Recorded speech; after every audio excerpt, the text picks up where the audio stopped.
Jair Messias Bolsonaro e já está aqui com a gente ao vivo, através do Skype, transmitido também nas redes sociais, transmitido através da Capital Web e também através da FM da Panambi. Presidente, seja muito bem-vindo à Rádio Mundial FM. Gostaríamos de iniciar a nossa entrevista falando sobre a sua saúde, como o senhor está e qual foi a avaliação médica que o senhor recebeu. O grande problema meu, nosso, é a idade. Começa por aí, já estou com 66 anos. E a minha situação de saúde se agrava de vez em quando, porque consequência daquela facada de setembro de 2018, por o tal de Adélio, filiado ao PSOL, como eu perdi uns 10 centímetros de intestino e ele foi perfurado em vários outros locais, a aderência é comum acontecer. Foi a primeira vez que aconteceu, até demorou, e a gente tem que tomar um cuidado todo especial para que essa situação não se agrave. Graças a Deus, foi resolvido sem cirurgia. Estamos prontos, com muita vontade de trabalhar e dar uma resposta ao Brasil, o que nós estamos fazendo. Presidente, falando um pouco sobre a economia, o mundo está vivendo uma situação tensa com essa pandemia. Apesar de muitos registros de mortes, o esforço do governo foi para salvar vidas e foi muito maior. Gostaríamos que o senhor nos falasse sobre as ações para que o país se mantivesse a estabilidade econômica. A pandemia pegou o mundo todo.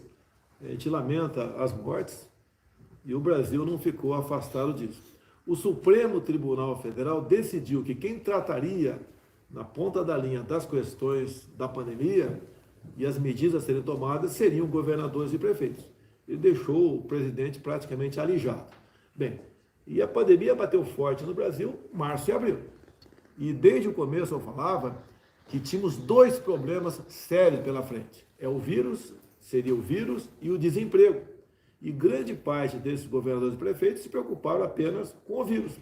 Então as medidas de lockdown, de confinamentos, de toque de recolher, de fechar o comércio de forma indiscriminada, afetou em muito a nossa economia. Um governador não pode fechar um estado, simplesmente mandar todo mundo ficar em casa, e ele tem que saber que uma parte considerável da nossa população trabalha de manhã para comer de tarde ou à noite. E esse pessoal foi ignorado. Bem, o que o governo fez no tocante a quem tinha carteira assinada? Lançamos um programa conhecido como PRONAMP, até que foi de iniciativa, não foi nossa, foi de um senador da República, Jorginho Melo, de Santa Catarina. E esse projeto, essa medida nossa, salvou mais de 10 milhões de empregos no Brasil. Então era recurso que nós colocamos à disposição das pequenas e médias empresas, onde nós entramos com parte do pagamento do salário. Houve redução de jornada, houve uma pequena redução de salário também, mas o pessoal não perdeu emprego. No tocante à informalidade, a gente calcula que no Brasil tenhamos 38 milhões de pessoas que vivem na informalidade. Quem são essas pessoas? É o cara que vende a bolacha na rua, a água no sinal, o nosso churrasquinho de gato na praça, os picolé nas arquibancadas de jogo de futebol, na Bahia aí que vende o biscoito na praia, entre outras atividades. 38 milhões de pessoas. E essas pessoas foram abandonadas por governadores. Ao fechar tudo, simplesmente obrigar essas pessoas pobres, algumas paupérrimas, a ficarem em casa. Elas não tinham como sobreviver. Então lançamos um programa emergencial chamado Auxílio Emergencial. E quando lançamos o programa, em 10 dias já começamos a pagar. No final das contas, foram 68 milhões de pessoas atingidas. Um número fantástico, enorme. Bem, e nós pagamos então, de março a dezembro, 10 parcelas do auxílio emergencial. No primeiro momento foi de R$600. Isso implicava, por mês, um endividamento da União em torno de 50 bilhões de reais. Olha o montante. Nós sabemos que tudo devemos fazer pela vida, mas temos um limite de endividamento. Então, diminuímos na frente o valor do auxílio emergencial para metade disso e concluímos o ano. Então, em torno de 320 bilhões de reais nós destinamos ao auxílio emergencial. Isso equivale a mais de 10 anos de Bolsa Família. Então, esse número fantástico evitou, sim, que o desespero bater-se na porta dessas pessoas mais humildes. Conseguimos manter, então, o povo com uma pequena renda, mas que era o suficiente para eles se alimentar. Eu sei que de maneira não muito suficiente, sei disso, mas se alimentou. Imagine 38 milhões de pessoas com fome. O que poderia acontecer nas periferias e nos grandes centros? Poderia haver saque ao supermercado e outras ações, né, que a gente não quer nem falar aqui. Então, rompemos o ano de 2020. E olha só, terminamos o ano de 2020 com mais empregados formais, em dezembro de 2020, mais empregos formais do que dezembro de 2019. E acalmamos a população no tocante a isso. Agora, muita coisa veio atrás disso, né? A política de muitos governadores e prefeitos é fique em casa, a economia a gente vê depois. Repito, fique em casa que a economia a gente vê depois. O que aconteceu? Houve um certo desarranjo na nossa economia. Tivemos inflação, né? Não tivemos falta de produtos, tendo em vista, em grande parte, graças ao homem do campo, que não deixou de trabalhar, aos caminhoneiros também, que não deixaram de transportar o que se produzia para todo o Brasil. Tivemos problemas sérios, porque o Supremo deu poderes muito mais para governadores e prefeitos do que para mim. Nós não fechamos nenhum botequim sequer. Nós não fechamos nenhuma estrada, nenhum aeroporto. Agora, muitos governadores, né, proibiram ao longo das rodovias que estabelecimentos comerciais funcionassem. Então, o caminhoneiro não tinha como, muitas vezes, trocar um pneu, arrumar um pneu do seu carro. Não tinha como se alimentar. Foi muito difícil para o Brasil. Quase com essas medidas se quebrou o Brasil. Então, fizemos a nossa parte, atravessamos esse momento difícil da nação e nós agora iniciamos 2021 também com auxílio emergencial de média R$ 250, maior do que a média do Bolsa Família, que está em R$ 192, e temos previsões, né, de fora do Brasil até que a economia deve crescer mais de 5% no corrente ano. No tocante à economia formal, carteira assinada, o Brasil vai indo muito bem. No tocante a esses outros 38 milhões, ainda está faltando muito para que eles restabeleçam o seu poder de compra. Presidente, a nossa cidade é movida pelo agronegócio. Inclusive, na sua primeira eleição em Luiz Eduardo Magalhães, lhe deu a maior votação do Estado, 58,80% dos votos. Que medidas e parcerias o governo tem para melhorar e ajudar esse segmento? Olha, agronegócio, o pessoal do campo, né? Quem trabalha de sol a sol, de domingo a domingo. O que nós fizemos desde o começo do nosso governo, quando não existia ainda a palavra aqui, pandemia, né? Nós resolvemos tomar medidas para estimular o homem do campo a produzir. E o nosso governo, né, temos um lema, né? Nós não queremos atrapalhar quem produz no Brasil. Quando você fala em homem do campo, qualquer fazendeiro aí sempre dormia, né, e acordava preocupado se a sua fazenda ia ser demarcada como terra indígena. Foi uma verdadeira farra de demarcação de terras indígenas em governos anteriores. E nós estamos do lado dos índios. Tanto é que uma parte considerável dos índios apoia o nosso projeto de lei que visa dar poderes ao homem, ao índio, nossos irmãos índios, a fazer a mesma coisa na sua terra que o seu irmão do lado fazendeiro faz. Então nós não demarcamos nenhuma terra indígena sequer. Imagine de repente você acordar, ver publicado em Diário Oficial da União que a sua fazenda foi tomada, né? Vai fazer parte de uma outra terra indígena. Você perde tudo. E grande parte dessas pessoas que perderam tudo, o governo não indenizou, ou indenizou parcialmente. Então, um fator está aí, terra indígena. Também não demarcamos mais quilombolas. Os nossos irmãos afrodescendentes são nossos irmãos, têm o mesmo direito nosso. E também foi uma farra no tocante a quilombolas no Brasil. Bem, evitamos essas demarcações também. Voltando aos índios, você vê uma área maior que a região sudeste. Você imagina a região sudeste, você pega dois grandes estados, São Paulo e Minas Gerais, e mais Espírito Santo e Rio de Janeiro. Uma área equivalente a essa região já está demarcada como terra indígena no Brasil. E já é uma área considerável, você não pode continuar demarcando, senão você simplesmente, tudo vai ser terra indígena ou quilombola em menor proporção. Então isso deu muita tranquilidade ao nosso produtor. Também a questão da segurança. o homem do campo podia ter a sua arma de fogo dentro da sua casa apenas. Isso chama-se posse de arma de fogo. E nós resolvemos estender a posse de arma de fogo para todo o perímetro da sua propriedade. Então, hoje, um homem do campo que tem a posse de arma de fogo, ele passa a poder usá-la em toda a periferia da sua propriedade, e não apenas dentro da sua casa. Pegamos também o ministro Ricardo Salles, do Meio Ambiente. Salles, há um verdadeiro abuso no tocante a multas no campo. É um abuso isso aí. E essas multas, em parte, retroalimentam a própria indústria da multa, porque fica com o IBAMA. O que acontece com a multa? Você pode ser multado com o teu carro na cidade, mas você tem o direito ao contraditório e também ali conversar com o guarda. Me desculpa, eu não vi a placa, está escondida. E a multa é a última instância. Então acertamos com o Salles que o IBAMA devia fazer a mesma coisa, multar o homem do campo, sim, quando se fizer necessário, e não por qualquer motivo. E diminuir, então, o número de multas no campo na ordem de 80%. No tocante ao escoamento do que o homem produz, que eles sempre diziam, né?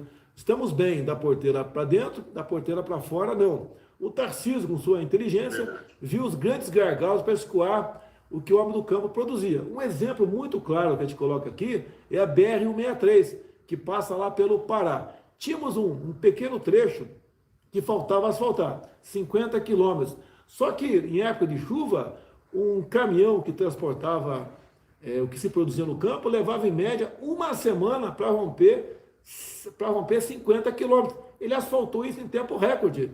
Então, uma grande demonstração de que estamos preocupados com que o produto do campo seja transportado mais rapidamente para os portos, para exportação. Cai, obviamente, o preço do frete, bem como o produto chega nas prateleiras dos supermercados com preço mais em conta.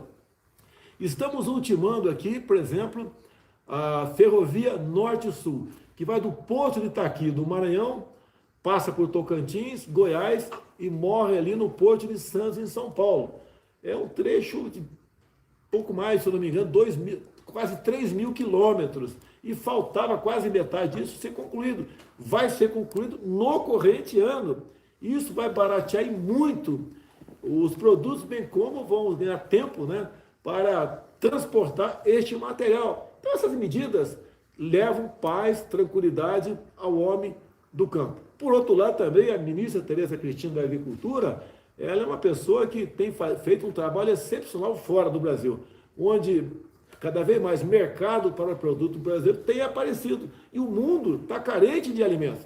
E nós estamos exportando muita coisa. Obviamente, isso reflete no preço aqui dentro. Se aumenta o preço de produtos aqui dentro. Mas nós temos uma política do livre mercado. Se a gente começar a querer fazer uma reserva de mercado, tudo fica mais difícil. A Argentina tentou fazer isso, está fazendo isso e está realmente indo para o caminho errado. Você vê, por exemplo, há pouco tempo a Argentina resolveu proibir a exportação de carne por 30 dias, visando baratear o preço e atender seu mercado interno. Bem, neste período a carne faltou e aumentou de preço. E nós, para combater isso, o que nós estamos fazendo? Colocamos a Caixa Econômica nessa roda. Hoje em dia, não apenas o Banco do Brasil, mas a Caixa Econômica Federal, que vai inaugurar esse ano em torno de 200 agências voltadas para o agro em todo o Brasil, em especial para atender a agricultura familiar. Então, a curto prazo, não me entendeu, a médio prazo, nós, além de ajudarmos o homem do campo, estaremos oferecendo ao homem da cidade produtos mais baratos em quantidade suficiente. Presidente, para finalizar, sabemos que a agenda do senhor é corrida aí. Para finalizar, gostaríamos de saber e que o senhor falasse sobre o futuro político partidário. O senhor volta para o progressista e também que o senhor comentasse também sobre a importância da reforma administrativa que está sendo trabalhada lá no Senado, né? Nós encaminhamos a reforma administrativa para o Congresso e ela começa a ser discutida lá. Ontem mesmo conversei com o relator, mas uma coisa tem que ficar bem clara: ela é para os futuros servidores públicos, não para os atuais. Os atuais continuam com todos os seus direitos garantidos. Ela haverá mudança, sim, para quem no futuro adentrar a carreira, for concursado. Basicamente, É isso o de mais importante que está para acontecer na reforma administrativa. Então, a questão da estabilidade vai haver para algumas categorias no futuro, para outras não. Bem como haverá, ao longo da carreira, né, uma avaliação do funcionário público. A grande maioria bons funcionários não vão ter problema nenhum. A minoria poderá ter problema quando fizer a sua prova para avaliar a sua eficiência no serviço público. E repito, será para os futuros servidores públicos e não para os atuais. Quanto à política, eu não quero entrar em muitos detalhes agora, porque a nossa preocupação é realmente administrar o Brasil. É natural, obviamente, né? Eu tenho que ter um partido político. Eu não sei se vou disputar as eleições do ano que vem. Devo disputar, eu não posso garantir. E temos conversado com vários partidos, entre eles o Partido Progressista, ao qual eu integrei por aproximadamente 20 anos, ao longo de 28 que eu fui deputado federal. Trouxe para dentro da presidência agora o ministério mais importante nosso, que é o da Casa Civil, o senador Ciro Nogueira, do Piauí. Então, um homem adequado para conversar com o parlamento. E o general Ramos foi para outro ministério palaciano. E aquela história, né? O general Ramos é uma pessoa nota 9. Ele não é 10 porque falta para ele um pouco de conhecimento para melhor conversar com o parlamentar. É a mesma coisa eu querer que o Ciro Nogueira converse com o alto comando das Forças Armadas. Ele não sabe como conversar de forma adequada, vamos assim dizer. Então nós estamos acertando a chefia da Casa Civil com o Ciro Nogueira, um senador que está agora no Senado, mas teve 6 mandatos de deputado federal e foi meu companheiro de casa por muito tempo. Eu tenho certeza que a interlocução melhorar e muito. É um ministério muito importante para nós, tendo em vista que nós temos que conversar com o parlamento brasileiro. E ninguém melhor do que o senador experiente, como Ciro Nogueira, que foi meu colega por muito tempo dentro da Câmara dos Deputados.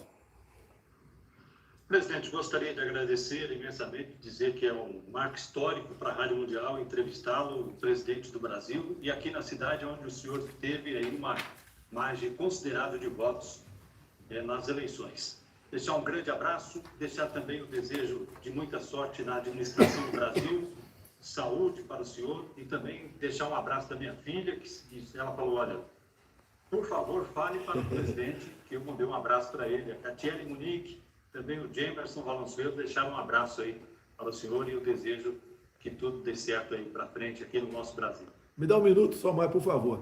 Hoje, às 19 horas, é o dia da minha live semanal. Hoje não tem. Amanhã, nossa live semanal, né? 19 horas. Então, nós vamos mostrar as inconsistências do sistema eleitoral nosso. Muitas questões realmente que levam a gente a desconfiar do atual sistema eleitoral. O que nós queremos é um voto impresso. Não é você votar no papel. Você não bota a mão no papel. Você digita o nome dos seus candidatos, ele aparece na tela, e depois você aperta um botão e esse voto, então, é impresso num pedaço de papel que cai automaticamente dentro da urna. É uma maneira de você realmente acreditar nas eleições. Nós queremos eleições democráticas e o voto democrático. Dizer mais ainda, na sexta-feira eu recebo aí o presidente de Cabo Verde, então não poderei acompanhar o Rogério Marinho em Guarabira, Paraíba. Ele vai entregar 500 casas do programa aí, Casa Verde e Amarela. E no sábado, abusando de vocês, eu vou estar em Presidente Prudente, em São Paulo. Vamos inaugurar o Hospital do Câncer, né? Uma reivindicação antiga dos moradores da região. E logo depois, como é sábado, eu vou dar um passeio de moto lá em Presidente Prudente. Muito obrigado pela oportunidade. Inclusive, se o senhor me permite, eu gostaria de deixar também aqui que tem uma mega manifestação pela democracia pró-Bolsonaro. Dia 1º de agosto, vamos às ruas pelo voto impresso auditável. O encontro será em frente ao Posto Paraíso, aqui na cidade de Luiz Eduardo Magalhães. Em apoio aí ao voto. Eu convido a todos a comparecer, não vou estar presente aí. Eu prefiro chamar de voto democrático, né? Eleições democráticas. E realmente você só pode acreditar numa democracia se aquela pessoa em que você realmente votou, o voto vá para aquela pessoa, não interessa quem quer que seja. Quem está contra isso está contra a democracia, está contra o voto democrático, está contra uma eleições limpas. E nós dependemos disso o ano que vem. Eu completaria até com uma questão. Não é possível que as mesmas pessoas que tiraram o Lula da cadeia e tornaram ele elegível sejam as pessoas que vão contar o seu voto dentro de uma sala secreta onde só eles têm acesso. Gostaria mais uma vez de agradecer ao senhor e dizer que a Rádio Mundial FM está à disposição para qualquer outras eventualidades e outras questões que o senhor queira colocar. Estaremos sempre com os microfones da rádio abertos ao senhor aqui. Obrigado e um abraço a todos os baianos. Um abraço, presidente.